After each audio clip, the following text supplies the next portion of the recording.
Kahit na paulit-ulit na pinapaalala ng COMELEC at ng media mula pa nung nakaraang taon ang tungkol sa voter registration, marami pa rin ang ngayon palang nagpaparehistro.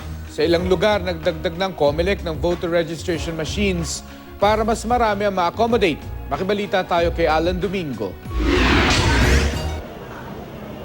Karaniwang eksena na talaga ang mahabang pila sa matanggapan at satellite registration centers ng COMELEC kapag patapos na ang period ng registration. Sa COMELEC Quezon City, marami na ang nakapila pagbukas pa lang ng tanggapan. Pero hanggang tanghali, nakapila pa rin sila. May nasikaso sa bahay. Okay lang, tsaga-tsaga. Kahapon, marami rin ang late registrants na dumagsa sa malls kung saan pwedeng magparehistro. Gaya sa Robinson's Otis para sa mga taga-District 6 ng Maynila.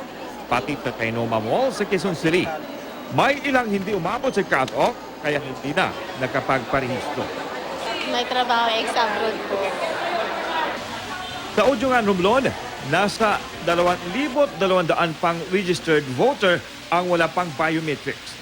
Kahapon, mga nagre-register aabot sa 200 ang dumayo sa tanggapan ng COMELEC sa bayan para humabol bago ang deadline ng registration.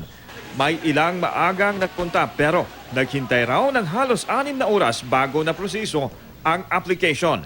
Ayon sa COMELEC, nagdagdag na sila ng mga voters registration machine sa iba't ibang lugar sa Metro Manila kung saan ang bulto ng late registrants.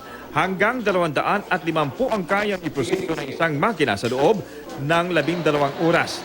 Kaya may mga priority number silang ibinibigay.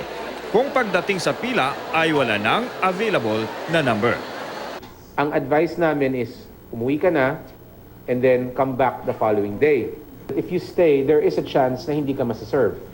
Alan Domingo, GMA News.